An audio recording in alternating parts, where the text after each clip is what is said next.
اس وقت پاکستان مسلم لیگ نون کے مرکزی رہنما اختیار ولی خان صاحب ہمارے ساتھ موجود ہے۔ السلام علیکم اختیار ولی خان صاحب، بہت بہت شکریہ آپ کے وقت کے لیے۔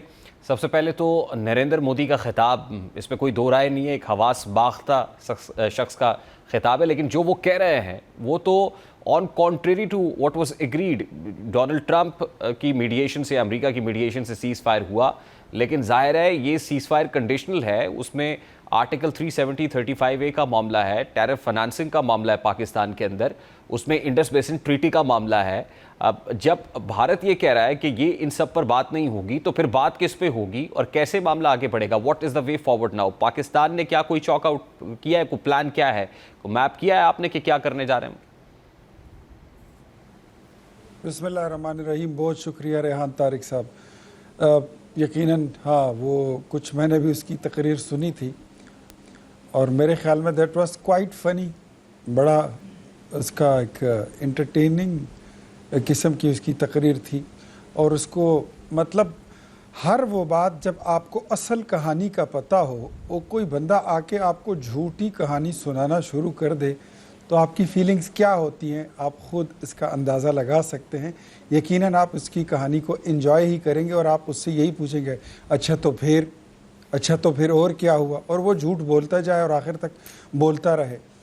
نریندر مودی جو کہانی کل گڑھنے کی کوشش کر رہا تھا، اس کی جو اوریجنل کہانی ہے وہ دنیا کو معلوم ہے۔ پاکستان نے کوئی بھی، ہمیں ایسی کوئی مسئلہ نہیں تھا کہ ہم کسی کو یہ بولیں کہ ہماری گردن پھنسی ہوئی ہے۔ سب سے پہلے تو نریندر مودی نے جھوٹ بولا، وہ جھوٹا شخص ہے، مکار ہے، کہ پہلگام کا واقعہ جو ہے تو اس میں وہ پاکستان کو لتاڑنے کی کوشش کر رہا تھا، وہ ہمیں انگیج کرنے کی کوشش کر رہا تھا۔ ہماری پولیٹیکل موو بڑی اچھی اور بڑی کارگر رہی جب ہمارے وزیر اعظم نے پولیٹیکل موو لیا کہ let's have a joint investigation of Pahalgam incident. آج تک یہ اس کا جواب نہیں دے سکا۔ دنیا ہمارے موقف کی تائید کر رہا ہے اور دنیا جو ہے ہمارے ساتھ کھڑی ہو گئی۔ مجھے بتائیں مودی کے ساتھ کون کھڑا ہوا؟ کیونکہ وہ جھوٹ بول رہا تھا اس لیے اس کے ساتھ کسی نے ساتھ نہیں دیا، اور ہمارے موقف کی تائید کے لیے ہمارے ساتھ کچھ ایسی قوتیں بھی ہمارے ساتھ کھڑی ہو گئیں جو ان کا کھڑا ہونا ہمارے ساتھ مجبوری تھی، کیونکہ ہمارا موقف جاندار تھا، سچا تھا، اور وہ ایک ویلڈ موقف تھا، وہ بھی آپ نے دیکھ لیا۔ اب جہاں تک یہ بات ہے کہ سیز فائر کے لیے پاکستان نے کوئی کسی کو اپروچ کیا، نو، نیور۔ سیز فائر تو تب ہوا، پہلے تو آپ نے شرنگیزی کی، ایک دن، دوسرے دن، تیسرے دن، پھر آپ کو یہ کہہ دیا گیا کہ اب آپ تیار رہیے، اب اس کا جواب بھی ملے گا۔ جب اس کا جواب شروع ہوا تو آپ کو اندازہ ہوا کہ آپ کا S-400 سسٹم ٹک نہیں رہا۔ آپ کو اندازہ ہو گیا کہ آپ کے رافیل کے طیارے چیل اور کووں کی طرح نیچے زمین پر گر رہے ہیں۔ آپ کو اندازہ ہوا کہ آپ کے ایئر بیسز ہم نے برباد کر دیے۔ آپ کو پتہ لگا کہ پاکستان آرمڈ فورسز نے اور پاکستانی ایئر فورس نے آپ کی وہ تباہی پھیر دی ہے کہ اس کا کوئی آپ نے شاید سوچا بھی نہیں تھا۔ اور پھر آپ کا تو اپنی سوشل میڈیا کے، آپ کے جو پارٹی کا پیج ہے وہ بھی ہیک ہو گیا، آپ کے بجلی کے فیڈر جو تھے وہ بھی ہیک ہو گئے، آپ کا تو پورا سسٹم ہم نے جام کر دیا۔ اس کے جام ہونے کے بعد پھر آپ نے پکڑے ہیں پیر ٹرمپ ماما کے کہ ہوں جی میری جان چھوڑاؤ۔ بالکل صحیح اختیار ولی صاحب، دیکھیے سیز فائر ہو گیا، ہم امن چاہتے ہیں مگر ظلم کے خلاف اگر جنگ لازمی ہے تو پھر مجھے بڑی اچھی وہ بات یاد آئی کہ جب نریندر مودی گئے ہیں ٹرمپ کے پاس تو انہوں نے یہی کہا کہ گل ود گئی ہے جی، ہن تسی سنبھالو۔ گل جب ود گئی تو پھر آپ منتوں ترلے پہ آئے، اور پھر ہم نے وہ کہانی آپ کی پوری کر دی جس کی شروعات آپ نے کی تھی۔ ہم نے کہا تھا کہ جب ہم کریں گے اور کرنے پہ آئیں گے۔ اچھا اختیار ولی صاحب، میرا بڑا سادہ سا سوال ہے سر، نریندر مودی کے صاف انکار کے بعد اب پاکستان اپنے مطالبات کیسے منوائے گا؟ سب سے پہلے تو وہ مطالبات جو بڑے پرٹننٹ ہیں، جو بڑے مینڈیٹری ہیں، وہ مسئلہ کشمیر جو حل طلب ہے، حل ہونا چاہیے، آرٹیکل 370 35A کا معاملہ ہے، پھر انڈس بیسن ٹریٹی کا معاملہ ہے، BLA سپانسرڈ ٹیرر کا معاملہ ہے۔ تو یہ تین تو بڑے ہی امپورٹنٹ یہ سمجھ لیجئے کہ مطالبات ہیں۔ اب ان کی منظوری کے لیے پاکستان کا موقف کیا ہونا چاہیے، اسٹریٹجی کیا ہونی چاہیے کہ اس وقت جب نریندر مودی نے صاف انکار کر دیا کہ اس پر بات نہیں ہو سکتی؟ دیکھیں کشمیر کا جو ہمارا موقف ہے وہ کافی عرصے سے میں سمجھتا ہوں گزشتہ گورنمنٹ میں جو P T I lead government تھی اس میں ہمارا جو کشمیر ایشو تھا وہ کافی ڈورمنٹ میں چلا گیا تھا. اس واقعے سے کشمیر کا واقعہ اجاگر ہوا ہے اور دنیا کو پتہ چلا ہے کہ پاکستان اور انڈیا کے بیچ میں جو کور ایشو ہے وہ کیا ہے, وہ کشمیر ہے. اور کشمیر پہ اب بات ہوگی, کشمیر کے بغیر بات نہیں ہوگی. تو ہم نے وہاں پہ جا کے ان کے ساتھ بیٹھ کے کوئی اس کے وہ لتا منگیشکر کے گانے ہم نے تھوڑی سننے ہیں. ہم نے وہاں پر جگجیت سنگھ کی غزلیں سننی ہیں, یا ہم اس پہ تبصرہ کریں گے یا موسم پہ تبصرہ کریں گے؟ نیور.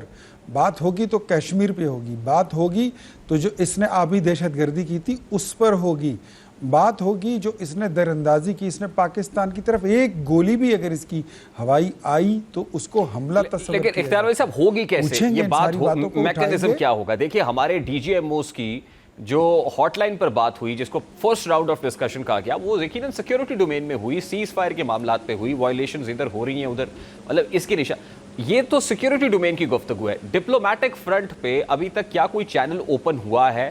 اب نہیں ہوا تو کیوں نہیں ہوا, ہوگا تو کیسے ہوگا؟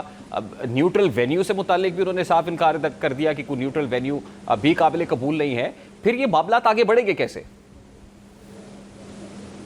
میرے خیال میں this is so early to talk about, because اس میں جو ثالث کردار ادا کیا ہے وہ امریکن پریزیڈنٹ ٹرمپ نے کیا ہے, اور ابھی تو یہ بہت انیشل سٹیج ہے. تیسری پارٹی کی جب بیچ میں موجودگی ہوگی, بات ہوگی تو وہاں پر یہ باتیں اٹھائی جائیں گی. ڈی جی ایم اوز کب تسلیم کریں گے اور وہاں پہ بیٹھ کے ان باتوں پہ کس طرح بات ہو سکتی ہے؟ I don't think so. وہاں پر جتنی بات ہو سکتی ہے, جتنا ان کا ڈومین ہے, جتنی وہاں پہ نہیں, ہم نے یہ طے کر لیا سر کہ ٹرمپ کی ثالثی میں اس معاملے کو آگے لے کے چلیں گے. ثالث تو وہی ہے فی الحال اس وقت, کوئی تیسرا ثالث تو پھر کیا ہم نے چائنا کو آن بورڈ لیا ہے سر اس معاملے پہ؟ کا کردار اب اگر آگے ڈیفینیٹلی ہم ان کو آن بورڈ دیں گے. And they are ready for it کہ ٹھیک ہے جو ڈونلڈ ٹرمپ اس میں میڈیشن کر رہے ہیں وی آر ود یو. نہیں, وہ تو دیکھیں جب آپ اس طرح کی کوئی انٹرنیشنل ڈائلاگز ہوتے ہیں اور اس میں ایشوز کو ڈسکس کیا جاتا ہے, اس کے ٹی او آرز بنتے ہیں.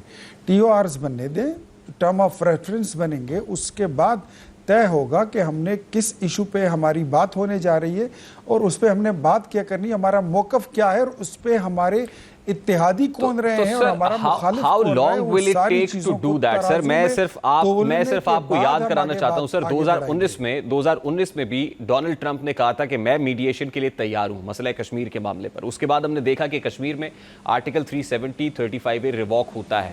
اب پھر وہ یہ بات کر رہے ہیں. اب ہم نریندر مودی سے کیا ایکسپیکٹ کریں؟ آپ کو پتا ہے وہ تو بی جے پی مائنڈ سیٹ کا آدمی ہے, وہاں پہ تو اجیت ڈوبھال, جے شنکر اور یہ سب جے شاہ مل کے یہ سب فیصلے کر رہے ہیں. 4 لوگ ہیں جو اس وقت معاملات کو چلا رہے ہیں. تو جو مائنڈ سیٹ وہ رکھتے ہیں اور جو کرنا چاہتے ہیں وہ ہم نے ماضی میں بھی دیکھا ہے. کیا ہم انتظار کریں گے؟ نہیں, یہ اب آپ کو بتاؤں کہ جب وہ انڈین پائلٹ کو چائے پلا کے واپس بھیجنے والے یہاں پر نہ کوئی قوت بیٹھی ہے, نہ اس طرح کی پولیٹیکل گورنمنٹ ہے. بات ہوگی تو اپنے مسائل پہ ہوگی, بات ہوگی تو کور ایشوز پر ہوگی جو میں نے آپ کو اس سے پہلے بتا دیے. چاہے اس میں ثالث کوئی بھی ہو, ٹرم آف ریفرنس طے ہونے کے بعد پھر ہم دیکھیں گے ہم اپنے کو جو ہمارے اتحادی ہیں, جو ہمارے الائز ہیں, اسپیشلی ہم ٹاکنگ اباؤٹ چائنا. امریکہ بھی ہمیشہ انڈیا کو بچانے کے لیے آیا ہے. ہم نے بھی یہ دیکھا ہے 370 کے معاملے پر ہم نے اس کو کبھی تسلیم کیا ہی نہیں ہے.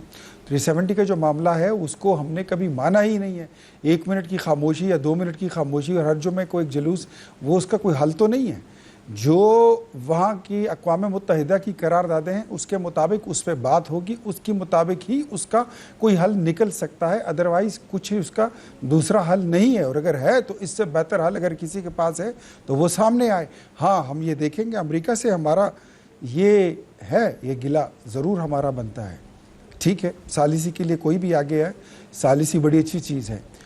وہ کیا کہتے ہیں کہ صلح جتنا بھی برا ہو, وہ صلح جتنا بھی برا ہو وہ دشمنی سے بہتر ہوتا ہے اور دشمنی سے پیارا ہی لگتا ہے.